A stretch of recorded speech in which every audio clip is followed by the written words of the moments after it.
ನಮಸ್ಕಾರ. ಇವತ್ತಿನ ಟಾಪಿಕ್ ಏನೆಲ್ಲ ಕಾರಣಗಳಿಗೆ ನಮ್ಮ ಕಾಲು ಊದ್ಕೊಳ್ಳುತ್ತೆ? Swollen feet in pregnancy. What are the reason are what are the causes for swollen feet in pregnancy ಅಂತ ಆಯ್ತಾ? ಯೂಶುವಲ್ ಆಗಿ ಏನಂತ ಹೇಳ್ತಾರೆ, ಕಾಲು ಊತ ಬಂದಿದೆ ಅಂತಂತಂದ್ರೇನೆ ಎವ್ರಿಥಿಂಗ್ ಇಸ್ ಗೋಯಿಂಗ್ ಗುಡ್ ಅಂತಂತ ಹೇಳಿ ಅನ್ಕೊಂತಾರೆ. ಅಂಡ್ ಬಂದಿಲ್ಲ, ಕಾಲು ಊತ ಆಗಿಲ್ಲ ಅಂತಂತಂದ್ರೆ ಸಮಥಿಂಗ್ ಇಸ್ ರಾಂಗ್ ಅಂತ ಅನ್ಕೊಳ್ಳೋರು ಇದ್ದಾರೆ.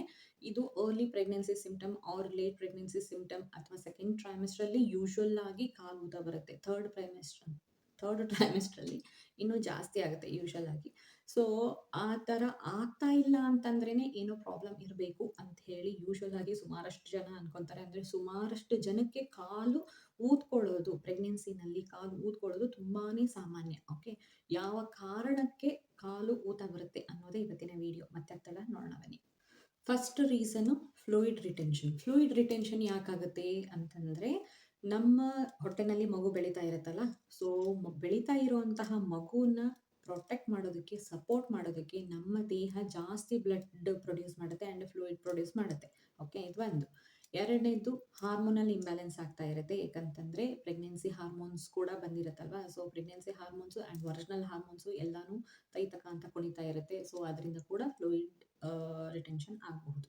ಅದರ ಜೊತೆಗೆ ನಮ್ಮ ಹೊಟ್ಟೆ ದೊಡ್ಡಾಗ್ತಾ ಆಗ್ತಾ ಅಂದರೆ ಮಗು ಬೆಳೀತಾ ಬೆಳೀತಾ ನಮ್ಮ ಲೋವರ್ ಬಾಡಿ ಮೇಲೆ ವೇಟು ಬೀಳೋದಕ್ಕೆ ಸ್ಟಾರ್ಟ್ ಆಗುತ್ತಲ್ವ. ಇದು ಬೀಳೋದ್ರಿಂದ ನಮ್ಮ ಕಾಲಲ್ಲಿ ಇರೋವಂತಹ ನರ್ವ್ಸ್ ಮೇಲೆ ಪ್ರೆಷರ್ ಜಾಸ್ತಿ ಆಗಿ ಫ್ಲೂಯಿಡನ್ನ ವಾಪಸ್ ಪಂಪ್ ಮಾಡಬೇಕಲ್ಲ, ಆಗೋದಿಲ್ಲ. ಪಂಪ್ ಮಾಡೋದಕ್ಕೆ ಆಗದೇ ಇದ್ದವಾಗ ನಮ್ಮ ಕಾಲಲ್ಲಿ ಆ್ಯಂಡ್ ನಮ್ಮ ಆ್ಯಂಕಲ್ಸಲ್ಲಿ ಫ್ಲೂಯಿಡ್ಡು ಅಲ್ಲೇ ಕಲೆಕ್ಟ್ ಆಗುತ್ತೆ. ಓಕೆ, ಸೊ ಫ್ಲೂಯಿಡ್ ರಿಟೆನ್ಷನ್ನಿಂದ ನಮ್ಮ ಕಾಲುಗಳು ಊತ ಬರಬಹುದು ಪ್ರೆಗ್ನೆಂಟ್ ಇದ್ದವಾಗ. Next weight gain. ತುಂಬ ವೇಟ್ ಗೇನ್ ಆಗ್ತಾ ಇತ್ತು ಪ್ರೆಗ್ನೆನ್ಸಿನಲ್ಲಿ. ಯೂಶುವಲ್ ಆಗಿ ವೇಟ್ ಗೇನ್ ಆಗೇ ಆಗುತ್ತೆ. ಅದ್ರ ಜೊತೆಗೆ ಜಾಸ್ತಿ ವೇಟ್ ಗೇನ್, ಎಕ್ಸಾಕ್ಟಾಗಿ ಹೇಳಬೇಕು ಅರೌಂಡ್ 12 kg ಅಷ್ಟು ವೇಟ್ ಗೇನ್ ಓವರ್ ಆಲ್ ಪ್ರೆಗ್ನೆನ್ಸಿನಲ್ಲಿ 12 kg ಅಷ್ಟು ವೇಟ್ ಗೇನ್ ಆಯಿತು ಅಂತಂತಂದರೆ it's a healthy weight gain. Okay, ಅದಕ್ಕಿಂತ ಜಾಸ್ತಿ ಅಂದರೆ 14-15 kg is also okay. But ಅದಕ್ಕಿಂತ ಜಾಸ್ತಿ ಆಯಿತು ಅಂತಂತಂದರೆ ನಿಮ್ಮ ಬಾಡಿ ತುಂಬ ಚೇಂಜ್ ಆಗುತ್ತೆ. ಆ್ಯಂಡ್ ಡೆಲಿವರಿ ಆದ ಮೇಲೆ ಬಾಣಂತನದಲ್ಲೂ ಚೆನ್ನಾಗಿ ತಿಂತೀವಿ ಆ್ಯಂಡ್ ಅದರಿಂದ ಹೆಲ್ತ್ ಇಶ್ಯೂಸು ಬರುವಂತಹ ಸಾಧ್ಯತೆ ಇರುತ್ತೆ ಯಾವಾಗ ವೇಟ್ ಗೇನ್ ತುಂಬ ಆಗುತ್ತೆ.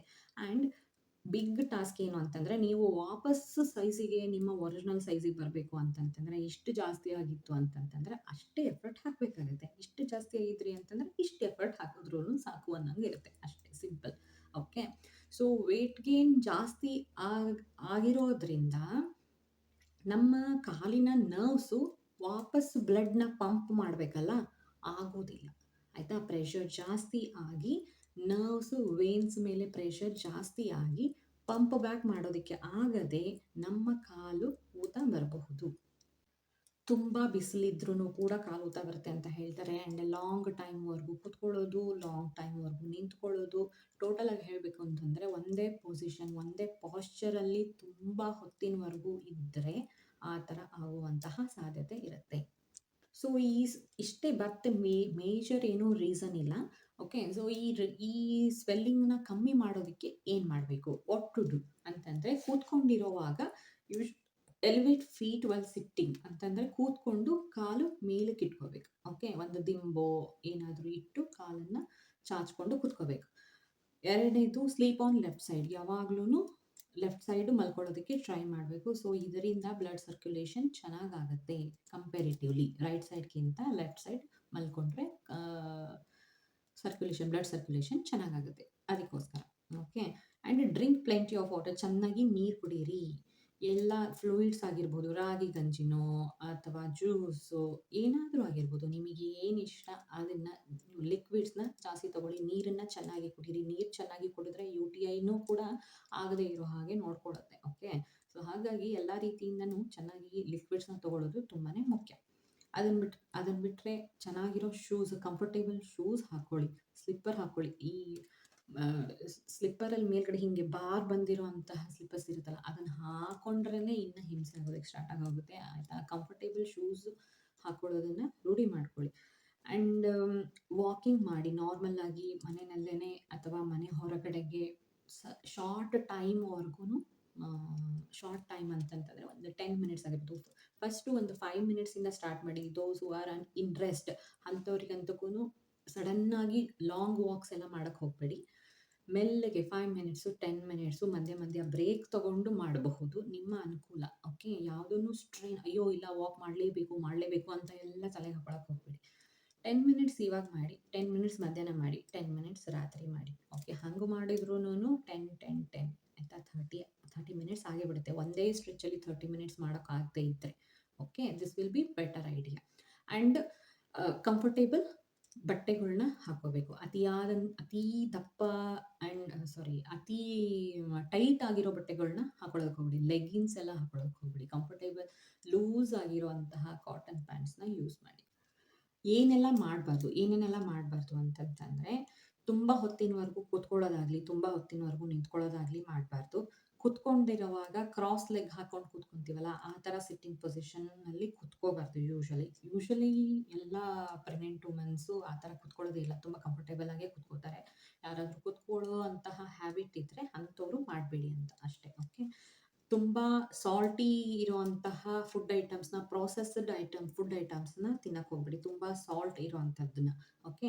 ಟೈಟ್ ಸಾಕ್ಸ್ ಆಗಿರ್ಬೋದು, ಟೈಟ್ ಲೆಗಿನ್ಸ್ ಆಗಿರಬಹುದು, ಅಂಥವನ್ನೆಲ್ಲ ಹಾಕೊಳ್ಳೋಕೆ ಹೋಗಬೇಡಿ. ಆ್ಯಂಡ್ ಡಿಹೈಡ್ರೇಷನ್ ಆಗದೇ ಇರೋ ಹಾಗೆ ನೋಡ್ಕೊಳ್ಳಿ. ತುಂಬ ಬಿಸಿ ನೀರಿಂದ ಸ್ನಾನ ಮಾಡೋದು ಆ ಥರದನ್ನೆಲ್ಲ ಮಾಡಬೇಡಿ. ಮೈಲ್ಡ್ ಹಾಟ್ ವಾಟರ್‌ನ ಯೂಸ್ ಮಾಡಬೇಕು. ಓಕೆ. ಇದಿಷ್ಟೇ ಏನನ್ನ ಮಾಡಬಾರ್ದು. ಬಟ್ ಇದು ನಾರ್ಮಲ್ ಅನ್ನೋದೇ ಆದರೆ ಓಕೆ ಅಲ್ವಾ? But when to meet doctor ಯಾವಾಗ ಇದು ಪ್ರಾಬ್ಲಮ್ ಆಗಿ ಕನ್ವರ್ಟ್ ಆಗುತ್ತೆ? ಯಾವಾಗ ಮ್ಯಾಟರ್ ಆಫ್ ಕನ್ಸರ್ನ್ ಅಂತಂತಂದರೆ, ಯಾವಾಗ ಸ್ವೆಲ್ಲಿಂಗ್ ಇದ್ದು ಅದರ ಜೊತೆಗೆ ಹೈ BP ಇದೆ ಅನ್ನೋದು ನಿಮಗೆ ಗೊತ್ತಾಯಿತು ಅಂತಂದರೆ, ಈಗಂತೂ ಸುಮಾರಷ್ಟು ಜನ ಮನೆಯಲ್ಲೇ BP ಮಷಿನ್ ಇಟ್ಕೊಂಡಿರ್ತಾರೆ, ಮಾನಿಟರ್ ಕೂಡ ಮಾಡ್ತಾ ಇರ್ತಾರೆ. ಸೊ ಯಾವಾಗ ಆಕ್ಸಿಡೆಂಟಲಿ ನಿಮ್ಗೇನಾದ್ರೂ BP ಕೂಡ ಜಾಸ್ತಿ ಆಗಿದೆ ಅನ್ನೋದು ಗೊತ್ತಾಯಿತು ಅಂತಂತಂದರೆ, ಆವಾಗ ಡಾಕ್ಟರ್ನ ಮೀಟ್ ಮಾಡಬೇಕು. ಓಕೆ. ಆ್ಯಂಡ್ ಹೆಡ್‌ಏಕ್ ಸಡನ್ ಆಗಿ ನಿಮಗೆ ತುಂಬಾ ತಲೆ ನೋಯ್ತಾ ಇದೆ, ಇಷ್ಟು ದಿವಸ ಪ್ರೆಗ್ನೆನ್ಸಿನಲ್ಲಿ ಇಷ್ಟು ದಿವಸ ಇಲ್ಲದೆ ಇರೋ ತಲೆನೋವು, ಇವಾಗ ನಿಮಗೆ ತಲೆನೋವು ಅನ್ನಿಸ್ತಾ ಇದೆ ಅಂತಂತಂದರೆ ಡಾಕ್ಟರ್ನ ಮೀಟ್ ಮಾಡಬೇಕು. ವಿಷನ್ ಚೇಂಜಸ್ ಒಂದೇ ಸತಿ ಕಣ್ಣು ನಿಮ್ಮ ದೃಷ್ಟಿಯ ರಿಲೇಟೆಡ್ ಏನಾದರೂ ಪ್ರಾಬ್ಲಮ್ಸ್ ಅಥವಾ ಚೇಂಜಸ್ ಆಗ್ತಾ ಇದೆ ಅಂತಂತಂದರೆ, ಐಸೈಟ್ ರಿಲೇಟೆಡ್ ಏನಾದರೂ ಪ್ರಾಬ್ಲಮ್ ಆಗ್ತಾ ಇದೆ ಅಂತಂತಂದರೆ ಇಮಿಡಿಯೇಟ್ ಆಗಿ ಡಾಕ್ಟರ್ನ ಮೀಟ್ ಮಾಡಿ. ಆ್ಯಂಡ್ ಪೇನ್ ಇನ್ ಅಪ್ಪರ್ ಅಬ್ಡೊಮನ್ ಅಂತಂದರೆ, ಕಿಬ್ಬೊಟ್ಟೆನಲ್ಲಿ ನಿಮಗೆ ಸಡನ್ ಆಗಿ ತುಂಬಾ ನೋವು ಆಗ್ತಾ ಇದೆ ಅಂತಂತಂದ್ರೂ ಕೂಡ ಡಾಕ್ಟರ್ನ ಮೀಟ್ ಮಾಡಬೇಕು. And next swelling in face and hands. ಕಾಲಲ್ಲಿ ನಿಮಗೆ ಸ್ವೆಲ್ಲಿಂಗ್ ಬಂದಿದೆ ಅಂತಂದರೆ most of the time water ರಿಟೆನ್ಷನಿಂದನೋ ಅಥವಾ ಫ್ಲೂಯಿಡ್ ಪಂಪ್ ಆಗ್ತಾ ಇಲ್ಲ ಅಂತನೋ ಬಂದಿರ್ಬೋದು. Okay.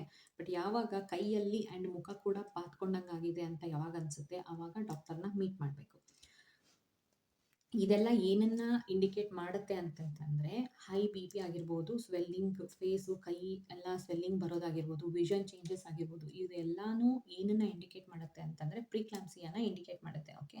So as soon as possible ನೀವು ಇದನ್ನೆಲ್ಲ ನೋಟಿಸ್ ಮಾಡಿದ್ರಿ ಅಂತಂತಂದರೆ ಡಾಕ್ಟರ್ ಹತ್ರ ಹೋಗಬೇಕು. ಆ್ಯಂಡ್ ಇನ್ನೊಂದು ಮೇಜರ್ ಏನು ಅಂತಂತಂದರೆ, ಕಾಲು ಊತ ಬಂದಿದೆ, ಆದರೆ ಒಂದು ಕಾಲು ಊತ ಬಂದಿದೆ, ಇನ್ನೊಂದು ಕಾಲು ಊತ ಬಂದಿಲ್ಲ ಅನ್ನೋ ಹಾಗಿತ್ತು ಅಂತಂದ್ರೂ ಕೂಡ ಡಾಕ್ಟರ್ನ ಮೀಟ್ ಮಾಡಬೇಕು ಇಮಿಡಿಯೇಟ್ ಆಗಿ. ಆ್ಯಂಡ್ ಕಾಲ್ ಮೇಲೆ ರೆಡ್ ಏನಾದರೂ ಪ್ಯಾಚಸ್ ಆಗಿತ್ತು, ಆಲ್ ಆಫ್ ಅ ಸಡನ್ ನಿಮಗೆ ರೆಡ್ ಪ್ಯಾಚಸ್ ಅಥವಾ ರ್ಯಾಷಸ್ ಕಾಣಿಸ್ಕೊತಾ ಇದೆ ನಿಮ್ಮ ಕಾಲ ಮೇಲೆ ಅಂತಂದ್ರೂ ಕೂಡ, ಸ್ವೆಲ್ಲಿಂಗ್ ಇದ್ದು ಜೊತೆಗೆ ರೆಡ್ ರ್ಯಾಷಸ್ ಏನಾದರೂ ಕಾಣಿಸ್ಕೊತಾ ಇದೆ ಅಂತಂತಂದರೆ ಇಮಿಡಿಯೇಟ್ ಆಗಿ ಡಾಕ್ಟರ್ನ ಮೀಟ್ ಮಾಡಬೇಕು. ಕಾಲು ಊತ ಬಂದಿದೆ ಅಂತ ತಕ್ಷಣ ಹೆದರ್ಕೊಳ್ಳೋಷ್ಟು ಅವಶ್ಯಕತೆ ಇಲ್ಲ. ಬಟ್ ನಾನು ಏನೇನೆಲ್ಲ ಹೇಳಿದೆ ಅಲ್ವಾ, ಆ ಥರ ಏನಾದರೂ ಸ್ವೆಲ್ಲಿಂಗ್ ಜೊತೆಗೆ ಅದೆಲ್ಲ ಆಯಿತು ಅಂತಂತಂದರೆ then you should worry. Other than that ಏನು ತಲೆ ಕೆಡಿಸ್ಕೊಳ್ಳೋಷ್ಟು ಅವಶ್ಯಕತೆ ಇಲ್ಲ. ಆರಾಮಾಗಿ ಎಂಜಾಯ್ ಮಾಡಿ. ಕಾಲು ಊತ ಬಂದಿತ್ತು ಅಂತಂದರೆ ಗಂಡನ ಕೈಯಲ್ಲಿ ಮಾಲಿಷ್ ಮಾಡಿಸ್ಕೊಳ್ಳಿ, ಚೆನ್ನಾಗಿ ಕೊಬ್ಬರಿ ಎಣ್ಣೆ ಹಚ್ಚಿಸ್ಕೊಂಡು, ಇದೇ ಸಿಕ್ಕಿದ್ದೇ ಚಾನ್ಸು ಅಂತ ಮಜಾ ಮಾಡಿ. ಓಕೆ. ಓಕೆ. ಇದನ್ನು ಬಿಟ್ಟರೆ ಮತ್ತೇನಾದರೂ ಡೌಟ್ ಇತ್ತು ಅಂತಂದರೆ ಕಾಮೆಂಟ್ ಬಾಕ್ಸಲ್ಲಿ ತಿಳಿಸಿ, ಖಂಡಿತವಾಗ್ಲೂ ಉತ್ತರ ಕೊಡೋದಕ್ಕೆ ಟ್ರೈ ಮಾಡ್ತೀನಿ. ಆ್ಯಂಡ್ ಈ ವಿಡಿಯೋ ನಿಮಗೆ ಇನ್ಫಾರ್ಮೇಟಿವ್ ಅಂತ ಅನ್ನಿಸ್ತು ಅಂದರೆ ಲೈಕ್ ಮಾಡಿ, ಕಮೆಂಟ್ ಮಾಡಿ ಆ್ಯಂಡ್ ಶೇರ್ ಮಾಡಿ. ಆ್ಯಂಡ್ ನನ್ನ ಚಾನಲ್ನ ಸಬ್ಸ್ಕ್ರೈಬ್ ಕೂಡ ಮಾಡಿ. ಧನ್ಯವಾದ.